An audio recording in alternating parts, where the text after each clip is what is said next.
जय श्री कृष्णा दोस्तों, हमारे BS शर्मा भारद्वाज चैनल में आप सभी दोस्तों का स्वागत है। दोस्तों, आज की वीडियो में हम मदार की जड़ को धारण करने की विधि, किस प्रकार से मदार की जड़ धारण करनी चाहिए, जिसे पुत्र प्राप्ति के लिए, धन प्राप्ति के लिए, प्रत्येक कार्यों के लिए प्रयोग किया जाता है। दोस्तों, मदार जिसे अकोड़ा भी कहते हैं, गांवों में आंख भी कहते हैं, जिसका फोटो आपको वीडियो में दिखाई दे रहा है, इसको लेना है। ये मदार आंख दो प्रकार का होता है, एक श्वेतार्क, एक नीले वर्ण का नीलार्क। सफेद फूल आते हैं जिस पर, इसे श्वेतार्क कहते हैं। और जो नीले फूल आते हैं, जिनके फूल शिव जी पर भी चढ़ाए जाते हैं। दोस्तों, सबसे ज्यादा जो प्रभावशाली होता है वो सफेद फूल वाला होता है। अगर सफेद फूल वाला उपलब्ध नहीं होता है, तब आप नीले फूलों वाला भी प्रयोग कर सकते हैं, वो भी अपना प्रभाव अवश्य दिखाएगा। ये भगवान शंकर जी का और गणेश जी का प्रिय वनस्पति है। ये सूर्य भगवान के अंश से उत्पन्न हुआ है। शिव जी का और गणेश जी का इसको वरदान प्राप्त है। शिव जी के वरदान से ये बहुत चमत्कारी पौधा है और इसकी जड़ों में, इसके अंदर गणेश जी का वास होता है। दोस्तों, सबसे पहले तो हम इस पेड़ की व्याख्या बताते हैं कि इस पेड़ की विशेषता क्या है। उसके बाद में जिन स्त्री को शादी के कई वर्ष हो चुके हैं, संतान की प्राप्ति नहीं हो रही, गर्भधारण नहीं होता, अगर गर्भधारण होता है तो उसके बाद में गर्भ गिर जाता है, नष्ट हो जाता है, कोई ना कोई परेशानी आती है, मृत वत्सा दोष, जिन स्त्रियों के बच्चे होकर के बचते नहीं हैं वो, और यहाँ जिनको कन्या हो रही है, बेटी बेटी हो रही है, बेटा नहीं हो रहा, पुत्र प्राप्ति नहीं हो रही, वो सभी मदार की जड़ का प्रयोग अवश्य करें। अगर किसी ने कोख बंधन किया है तो मदार की जड़ से वो कोख बंधन भी खुलता है।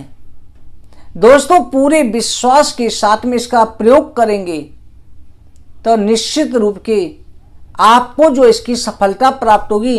पर इसकी धारण करने की जो सभी विधि है कि किस तरह से स्त्री को किस प्रकार से धारण करना चाहिए, मृतवत्सा दोष वाली को, या जिनके गर्भधारण नहीं हो रहा, या जिनके कोख बंधन है, उन्हें किस प्रकार से धारण करना चाहिए, जिनकी पहले से ही पुत्री है, उन्हें पुत्र प्राप्ति के लिए किस प्रकार से धारण करना चाहिए, और जिनकी किसी भी प्रकार की गर्भ में परेशानी है, यहां तक इतना प्रभाव होता है, डॉक्टरी रिपोर्ट में कभी आ रही है, इसे धारण करने के बाद में वो रिपोर्ट भी नॉर्मल आ जाएगी, इसका इतना प्रभाव है। पर दोस्तों, इसकी विधि आपको पूरी रूप से करनी है, अच्छी तरह से इसे धारण करें। सबसे पहले आप इस पेड़ के बारे में जानो, ये चमत्कारी पौधे की विशेषता क्या है। विशेषता पर दोस्तों, आपको वीडियो को पूरा देखें, इसे स्किप ना करें। अगर आपको नहीं चाहिए, संतान के लिए नहीं देखना चाहते, आपका मन नहीं लग रहा है, वीडियो अच्छी नहीं लग रही कि गुरुजी ज्यादा विस्तार से समझा रहे हैं, तो आप स्किप कर सकते हैं, इसे छोड़ सकते हैं। परंतु हम जो है पूरी इसलिए समझाते हैं जिससे आपको पूरा समझ में आए, आपको कमेंट करके पूछने की आवश्यकता भी नहीं पड़े। दोस्तों, मदार का जड़ जो होता है, ये नीले फूल वाला, सफेद फूलों वाला होता है। सफेद फूलों वालों के अंदर इतनी विशेषता होती है, इस पौधे को घर पर लगाते हैं, पहली बात, ये पौधा रुकता ही नहीं है, बचता ही नहीं है, और जिस घर पर लग जाता है उस घर पर तंत्र मंत्र का प्रभाव नहीं रहता। जैसे जैसे पौधा बढ़ता है वैसे उस घर की परेशानियां दूर होती है। जैसे तुलसी की पूजा करते हैं, वैसी दीपक जला के इसकी पूजा करें। और 12 वर्ष के बाद इसकी जड़ों में गणेश जी की प्रतिमा बनके तैयार हो जाती है। जैसे आपको वीडियो में यहां पर जो है ये गणेश जी श्वेतार की जड़ों के गणपति दिखाई दे रहे हैं। तो ये गणेश जी की प्रतिमा बनके तैयार हो जाती है। दोस्तों, इसको धारण किस प्रकार से करना है? रवि पुष्य योग, गुरु पुष्य योग और रवि पुष्य योग, गुरु पुष्य योग नहीं पढ़ रहे हैं तो आप शुक्ल पक्ष के चांदनी रातों के शुक्रवार को धारण कर सकते हैं। रवि पुष्य योग, गुरु पुष्य योग जैसे उसके बाद में जब भी पढ़ते जाएं, जब भी रवि पुष्य गुरु पुष्य योग पढ़ रहा है तो उनमें इन्हें उतार के सिद्ध करके वापस धारण जरूर कर लिया करें। दोस्तों, इसका इतना प्रभाव रहता है कि इसके द्वारा घर की सभी समस्याएं दूर हो जाती हैं। दोस्तों, ये आपको सभी खुली जगहों पर, जहां बंजर जमीन होती है या खुली जगह होती है, वहां पर ये पौधा पार्कों में सभी जगह हो जाता है। जो नीले आंखों वाला है और सफेद फूल वाला वो बहुत कम मिलता है। पर दोस्तों, आपको बता रहे हैं सफेद फूल वाला नहीं मिल रहा है तो नीले फूलों वाला भी प्रयोग कर लें। दोस्तों, करना इसमें यह है कि जैसे रवि पुष्य योग, गुरु पुष्य योग या शुक्ल पक्ष के शुक्रवार की विधि सबकी एक ही है। जैसे कोक बंधन है या जिनके बच्चे जन्म के बाद में बचते नहीं हैं, या इन 2 तरह की स्त्रियों को काले कपड़े में दान करना है, ये हम कपड़ा बता देते हैं। और जिनके बेटियां हो रही हैं, बेटा नहीं हो रहा, या जिनको शादी के कई वर्ष हो चुके हैं, संतान की प्राप्ति नहीं हो रही, वो लाल या पीले कपड़े में इन्हें धारण करें। दोस्तों, इसकी विधि बताते हैं।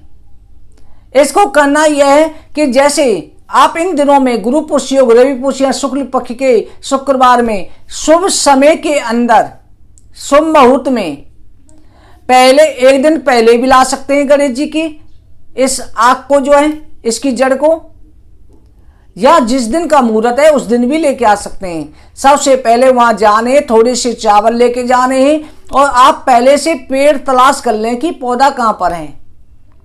चावल डाल करके हाथ में लेकर के इस पौधे के वनस्पतियों के राजा, आप गणेश जी के साक्षात स्वरूप हो, शंकर जी के प्रिय हो, हम पुत्र प्राप्ति के लिए, संतान प्राप्ति के लिए, अपने कार्य सिद्धि के लिए आपका आह्वान कर रहे हैं। आपकी जड़ लेकर के आएंगे, हम इस समय पर आएंगे, आप हमें आज्ञा दें। हम आपको निमंत्रण दे रहे हैं, कह के चले आएं और जिस समय लेके आएं हाथ में 1 लोटा में पानी ले जाएं, रोली ले जाएं, थोड़े चावल ले जाएं, थोड़ा मीठा ले जाएं और एक दीपक ले जाएं। जाके जैसे पूजा करते हैं, जल चढ़ा के, धागा बांध के, मोली भी ले जाएं, धागा बांध के, टीका लगा के, चावल छोड़ के, मीठा चढ़ा के, फिर उस पर जो गणेश जी की आरती करके, आज्ञा लेकर के उसकी 4 परिक्रमा करके, 4 या 7 परिक्रमा करके उस पौधे की, फिर उसके नीचे जमीन में से जड़ को प्राप्त करें। और जड़ को लेकर के आए हैं, ला करके अपने घर के मंदिर में रखें। आप शुद्ध होके स्नान आदि करके गए हुए हैं और घर में आकर के फिर उसे जो मुहूर्त है, उस मुहूर्त के समय पर उस जड़ में से छोटा सा टुकड़ा लेना है। जो बचा हुआ जड़ का टुकड़ा है उसे आप अपने घर में लाल कपड़े में बांध करके तिजोरी में रख दें। जो घर की धन की बरकत बढ़ेगी, घर पर नजर लगी हुई है तो उसका टुकड़ा काले कपड़े में बांध के दरवाजे पर लटका दें। और छोटा सा टुकड़ा है उसके साथ एक गोमती चक्र भी लें, गोमती चक्र और एक पीली कौड़ी, ये पूजा की दुकान से मिल जाता है। गोमती चक्र होता है, साथ में गर्भ रक्षा के लिए भगवान विष्णु का भी रूप हो जाता है। पीली कौड़ी है, वो भी पुत्र प्राप्ति के लिए होती है, संतान प्राप्ति के लिए होती है। इधर मदार की जड़ का, आग की जड़ का टुकड़ा हो गया। इन तीनों को आप अपने घर के मंदिर में पूर्व दिशा की तरफ मुख करके बैठ जाएं। कच्चे दूध और गंगा जल से धो करके इन पे सिंदूर लगाएं और धूप दीप जला करके आपको सबसे पहले गणेश जी का ध्यान करना है।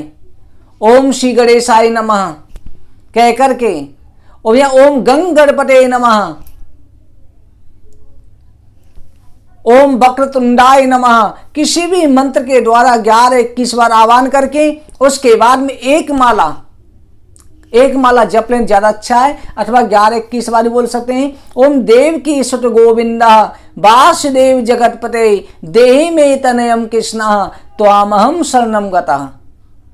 इस मंत्र का जाप करके आप जो है हाथ में जल लें, फिर प्रार्थना करें कि हे भगवान, हम संतान प्राप्ति के लिए अपना नाम बोल के इस जड़ को दान कर रहे हैं, हमारा कार्य सिद्ध हो, कह के वहां जल छोड़ के फिर उसे लाल या पीले कपड़े में लपेट करके, जिनके मृतवस्या दोष है, बच्चे नहीं बचते हैं, या जिनकी कोख बंधन है वो काले कपड़े में, जिनके पहली बार गर्भ धारण कर रहे हैं, शादी के कई वर्ष हो चुके हैं, संतान नहीं हो रही वो, और जिनको पुत्रियां हो रही हैं, पुत्र के लिए कर रहे हैं, वो लाल और पीले कपड़े में। ये 2 तरह की स्थिति, समझ लेना वीडियो को अच्छी तरह से। इन तीनों चीजों को लपेटें, एक थैली सी बना लें या लपेट लें उसे, और लाल और पीले धागे के द्वारा उस थैली को बांध के, कपड़े को लपेट के सी करके अपनी कमर में बांध लें। जब मासिक धर्म आता है, मासिक धर्म के समय पर उतार दिया करें, और उसके बाद शुद्ध होने पर दोबारा धूप दीप दिखा के गणेश जी का ध्यान करके, कृष्ण भगवान का ध्यान करके कमर में धारण कर लिया करें। इस तरह से धारण करके रहना है। ये नहीं कि कई बार कहते हैं गुरुजी हमको 3 महीने हो चुके हैं, अभी गर्भधान हुआ नहीं, हम उतार के रख रहे हैं। नहीं, इसे धारण करके रहें। चाहे साल के अंदर गर्भधान हो, रवि पुष्य गुरु पुष्य योग आता है, उन पर भी सिद्ध करते रहें। उसके बाद में गर्भ धारण हो जाए तो कम से कम 4 महीने धारण करके जरूर रखें, पुत्र प्राप्ति के लिए, गर्भ की रक्षा के लिए 3 से 4 महीने तक रखते हैं। और जिनके बच्चे बचते नहीं है वो लास्ट में प्रसव होने तक धारण करके रखें, क्योंकि उनके बच्चे का दोष खत्म होगा। और इसके साथ में दोस्तों हरिवंश पुराण जरूर सुने, नित्य प्रति सुननी है, और गर्भधान के बाद में भी 10वें महीने तक सुननी है। दोस्तों ये हमने जो है इस मदार की जड़ को धारण करने की सभी विधि बताई। दोस्तों इसकी जड़ का एक और प्रयोग बता रहे हैं कि आप जो इसे धन बरकत के लिए, या आपकी नौकरी में परेशानी आ रही है, इसकी जड़ का टुकड़ा अपने सीधे हाथ में बांध लें, या इसके जड़ का टुकड़ा गले में धारण कर लें, आपकी हर जगह सफलता मिलेगी। घर में धन बरकत कमी है, तिजोरी में रख दें। व्यापार नहीं चल रहा तो व्यापार में इसकी जड़ को लाल कपड़े में बांध के रख दें, तो इसका प्रभाव देखें। दोस्तों ये हमने पेड़ की मदार की जड़ की पूरी जानकारी दी। इस वीडियो में सब कुछ जानकारी है, आप इसे पूरी जरूर देखें, अपने यार दोस्त सब में शेयर करें। और आपको मेरी वीडियो पसंद आई लाइक करें, चैनल को सब्सक्राइब नहीं किया है सब्सक्राइब जरूर करें। आगे की वीडियो में और जानकारी के साथ मिलते हैं। आप सभी को जय श्री कृष्ण।